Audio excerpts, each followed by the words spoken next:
आकाशवाणी भोपाल से प्रस्तुत है श्योपुर जिले की चिट्ठी। आलेख अश्विनी बालोटिया, वाचन स्वर दीपा सिंह। श्योपुर जिले में पिछले दिनों नौतपा और उसके बाद जिले में 40 से 47 डिग्री तापमान रहने से जनजीवन पूरी तरह से प्रभावित रहा। प्री मानसून से तेज गर्मी से लोगों को राहत मिली है। प्री मानसून की दस्तक के साथ ही जिले के किसान अपनी खरीफ की फसल के लिए तैयार हो चुके हैं। कृषि विभाग द्वारा लगभग 1.5 लाख से अधिक हेक्टेयर भूमि में फसलों की तैयारियों को लेकर किसानों को सलाह दी जा रही है, जिसमें सबसे अधिक मोटे अनाज को लगाने के लिए गांव-गांव जाकर किसानों को प्रेरित किया जा रहा है। जल गंगा संवर्धन अभियान के तहत बारिश के पानी को संग्रहित करने के लिए संपूर्ण जिले में कुएं, तालाब, बावड़ी, नदी आदि जल स्रोतों की साफ सफाई और गहरीकरण का कार्य जन सहयोग मनरेगा के माध्यम से किया जा रहा है, जिसमें 427 जल स्रोतों का साफ सफाई और गहरीकरण का कार्य किया गया।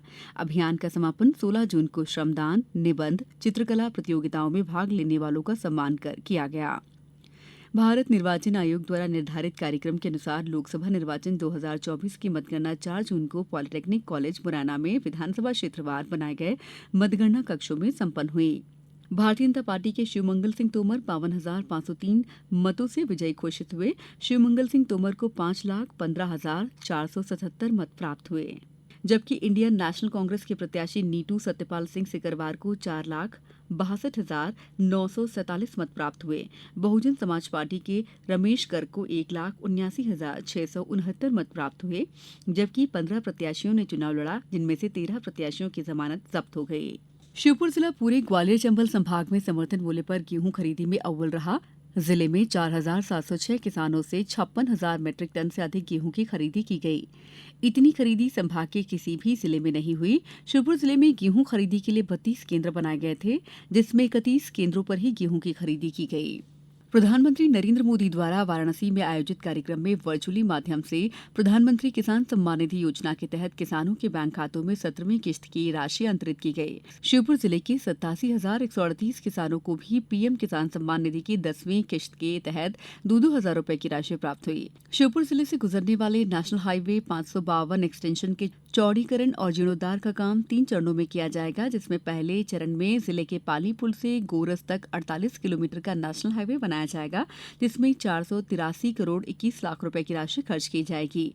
शासन की मंजूरी के बाद निर्माण एजेंसी द्वारा इस हाईवे का निर्माण कार्य शुरू कर दिया गया है। अंतर्राष्ट्रीय योग दिवस के अवसर पर जिला एवं ब्लॉक स्तर तथा पंचायत स्तर पर सामूहिक योग कार्यक्रम आयोजित किए जा रहे हैं। जिला स्तरीय कार्यक्रम नगर पालिका के शिवपुरी रोड स्थित ऑडिटोरियम में आयोजित किया गया। नए शिक्षा सत्र की शुरुआत जिले में बच्चों को तिलक लगाकर उत्सव के रूप में किया गया। जिले में तीनों ब्लॉक में संचालित 1019 प्राइमरी और मिडिल स्कूलों में एक साथ प्रवेश उत्सव मनाया गया। साथ ही जिले में पाठ्य पुस्तक निगम की किताबों को बच्चों में वितरित की गई। श्योपुर जिले के विकासखंड विजयपुर में भी माह के तीसरे बुधवार को कलेक्टर की अध्यक्षता में जन सुनवाई का कार्यक्रम आयोजित किया गया। इस जन सुनवाई में जिले भर के जिला शिक्षा अधिकारी उपस्थित रहे और आवेदकों की समस्याओं को सुना। विश्व रक्तदाता दिवस पर भारतीय रेडक्रॉस सोसाइटी और ब्लड बैंक जिला चिकित्सालय श्योपुर द्वारा आयोजित सम्मान समारोह में रक्तदान शिविर के आयोजन से जुड़ी 48 सामाजिक और स्वयंसेवी संस्थाओं को रक्तदान के पुनीत कार्य के लिए प्रेरित किया गया।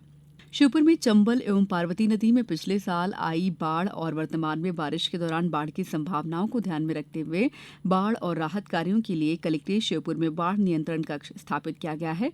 ये बाढ़ नियंत्रण कक्ष 7 दिन 24 घंटे कार्य करेगा।